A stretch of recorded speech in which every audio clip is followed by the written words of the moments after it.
alors un jour une actu Marcel Farba Maron ñu ngi ko doon wax sànq tey jile benn chiffre nga tànn pour wax ci benn situation épidémique. c'est cela exactement soxna Naata mu di 637 ndax bu ñu sukkandikoo ci ministère de l'élevage lu toll ci 637 volailles te nga xamante ni ci monde sauvage bi lañ leen nemmeeku dañ leen daal di faat sur 1229 yoo xamante ni dañoo touché ci li nga xamante ni moom mooy grippe aviaire donc ñoom fan la ñu nekkoon ci parc national Langue de Barbarie boo xamante ni ci Gandiolé bi la situé wu ak ses environs information bi kon ni ma ko waxee ministère sénégalais bu élevage moom moo ñu ko daal di jox ministère bi daal di confirmer que grippe aviaire de type AH5N1 mu ngi daal di tàmbali kon juróom-ñetti fan ci weeru mars bi passé gannaaw ba ñu prélever ay échantillons ci ay picc yoo xamante ni dañ jàpp ni ay oiseaux migrateurs lañu bu ñu xoolee nag le danger est d'autant plus alarmant que virus bi ci wàllu boppam mën na contaminer ay doomu aadama gannaaw loolu tamit ñu gis ne filière avicole Sénégal dañ koy considérer comme benn ci moteur yi nga xamante ne moom moo gën a am solo ci wàllu koom-koom notamment dans le secteur de l'élevage ndax lu toll ci 44% de viande consommée lay daal di fournir dans le pays kon ci mim réew d'où les alertes renouvelées des autorités sanitaires soxna Naata. alors Marcel dañuy taxaw tuuti ci jàngoro yi fi ñu ko gisee fi ñu ko nemmee ko jamono ji muy foyer yi. muy foyer de contamination yi soxna Naata donc ñu jàpp ne ci ñetti foyer plus exactement lañ ko daal di rek nemmeeku benn bi ci benn élevage de volaille ci village u Potou soriwul dara ak ville Louga bi dans le nord-ouest donc du Sénégal beneen bi ca Lac Rose fa nga xamante ne virus bi daal dinay affecté lu toll ci ñetti téeméer ñaar fukk ak ñett ci ay picc ak yeneen foo xamante ne ñu ngi ko nemmeeku ca ilu Yoff bi 213 ci ay volailles lañ fa nemmeeku ne dañoo am boobule jàngoro donc ñu gis na ne que Sénégal nag nekkul bi mooy gulet ñuy alerter ci li nga xamante ne moom mooy grippe aviaire bi moo di donc la troisième période d'épidémie de grippe aviaire en l'espace de 3 ans ndaxte balaa kon année 2023 bi Sénégal dafa confronté woon à des épidémies de grippe aviaire c'était entre janvier et février 2022 et janvier et février 2021 décidément le 9 février 2022 autorités sanitaires yi daal di notifié ñi nga xamante ne ñoom ñooy waa organisation mondiale de la santé animale détection benn virus de grippe aviaire hautement pathogène donc le même type AH5N1 ci ay ba léegi picc yoo xamante ni dans le monde sauvage la ñuy évoluer dans le parc national des oiseaux de Djoudj mu di benn site ornithologique boo xamante ne dañ ko localisé ci arrondissement de Ndiaye Mbérès dans le département de Dagana région donc de Saint-Louis sur une population de 11 563 pélicans blancs 883 ñoom ñoo daal di am boobule jàngoro et puis 883 kon ñoom ñoo daal di amee jàngoro boobu et 758 yoo xamante ne dañu daal di ñàkk seen bakkan depuis le 25 janvier et du 18 au 24 janvier 2021 lu toll ci 750 pélicans la ñu gis na ne dañoo ñàkk seen bakkan ci réserve d'oiseaux bu Djoudj boobu ba léegi mu di benn site du patrimoine mondial de l'UNESCO te soriwul dara ak frontière u Mauritanie et au mois de février 2021 Sénégal daal di signaler tamit beneen épidémie grippe aviaire ci benn ferme avicole ci région de Thiès la woon donc à environ 193 kilomètres au sud de cette région environ ñu jàppoon jamono jooju 100 000 ci ay ginaar la ñu daal di woon abattre et donc vu la période jamono ji nga xamante ne grippe aviaire bi mu ngi tàmbaliwaat dans certains foyers au Sénégal l'on est à même de se demander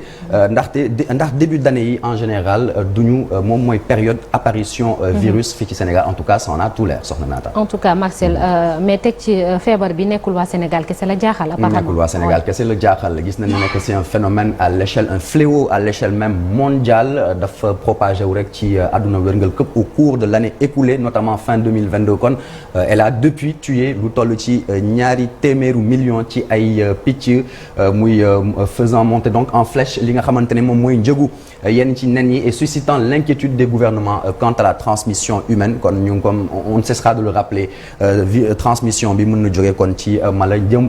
ba ci doomu aadama donc l'Europe par exemple daal di connaître la grippe aviaire la plus dévastatrice de son histoire diggante 10 septembre ba 2 décembre 2022 lu toll ci près de 400 foyers lañ daal di répertorier dans les élevages de 18 pays européens France Royaume-Uni et Hongrie donc en tête ñu jàpp ne que le virus a par ailleurs été décelé plus de 600 fois ci ay oiseaux sauvages. soxna Naata. léegi Marcel bu ñu waree taxaw ci grippe aviaire ci boppam mooy lan bu ñu ko doon expliquer tey. alors grippe aviaire il y a les chanteurs ivoiriens qui avaient sorti la chanson mais elle n'est plus du tout joyeuse cette chanson finalement. sort de ce corps. exactement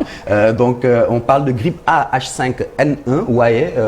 dañ ko war a tuddee influenza aviaire hautement pathogène H5N1 la peste aviaire mu di benn maladie avant tout animale infectieuse très contagieuse causée par des virus donc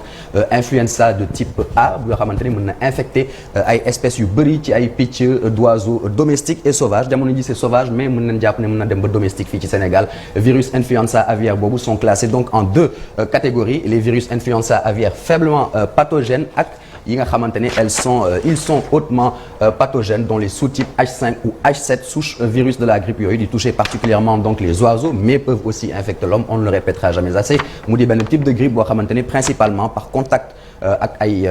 picc yoo xamante ne dañoo feebar waaye tamit mën a transmettre maladie boobu d'une personne à l'autre premier symptôme yi nga xamante ne moom la ñuy njëkk nemmeeku bu loolu amee au bout de 2 à 8 jours jàpp ñaar ba juróom-ñetti fan dafay nirool rek li nga xamante ne moom mooy symptôme grippe commune bi ñu xam muy saqat yaram bu tàng ay métit ci gorge bi waaye tamit ay douleurs musculaires des maux de tête et un essoufflement soxna Naata. Merci beaucoup Marcel pour toutes ces précisions merci Marcel alors Chérif li ñu nemmeeku rek mooy wala sax li ñuy laajte mooy grippe aviaire daanaka hantise la ci aviculteurs yi ci jamono ji ñu nekkee rawatina muy jamonoy koor ak tamit ñuy waajal korité bi mu nekk loo xamante ni tiitaange la bu rëy ci ñoom ak liñ ci mën a indi ci ay jafe-jafe gis nañ sax ne yenn prix yi dafa yéeg lu ci mel ni ay nen jamono ji pour gis ko sax tamit nekk na lu jafe. Oui c'est venu au mauvais moment parce que déjà semaine bi comme neen ko waxee ñu semaine sainte di waajal Pâques bi dans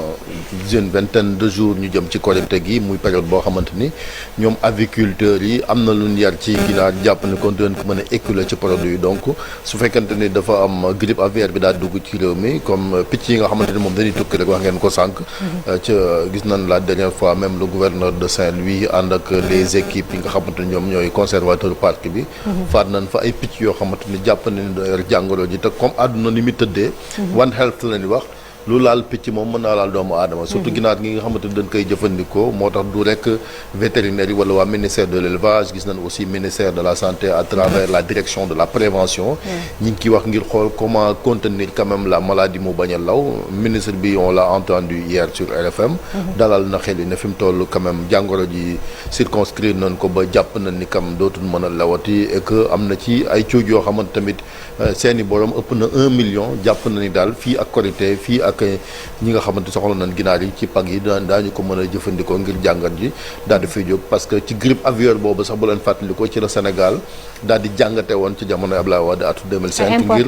ngir ñu tere lépp loo xamante ni jëm na ci wàllu importation ba nga xamante ne ñun suñ ay aviculteurs muy ay sédiment ki ñeneen ñoo fi nekk maintenant ba Sénégal jàpp ni autosuffisant na ci wàllu ginaar et on espère que ça va continuer quand même. On l'espère bien Cheikh Tidiane Diaw ñi ciy nar a sonn yenn saa yi mooy tamit ñi nga xam ne mooy producteurs yu ndaw yi xam ne amuñu peut-être lu yaatu yëf yi bu duggee ci seen foofu noonu la mu fay faat dafay bari mu indil leen ay jafe-jafe. surtout ça ñàkk xam ne aussi souvent dañ ko ci nemmeeku. parce que da ngay gis ñoo xam ne dañuy ñëw dugg ci élevage ginaar yi te genre feebar yu mel nii suñ ñëwee duñu xam déjà yan comportement la ñu war a suivre ngir mucc si mais de toute façon comme ni ñu ko waxee dafa war a am quand même campagne de sensibilisation bu am solo comme ni mu amee woon ci jamonoy Covid-19 nga xamee ni nga doon gis ay publicité ñuy wax nit ñi li ngeen war a def li ngeen war a moytu pour mucc ci feebar bi. je pense que c'est ça je pense que lu ni mel nii aussi soxla nañ ko ci comme ni ko Chérif waxee parce que dañuy jëm aussi ci événement boo xamee ni Korité la te Sénégal ku fi wax Korité consommation à grande échelle ganaar la te loolu moom su yemook épidémie bi moom wax dëgg fa yàlla day jéggi dayoo.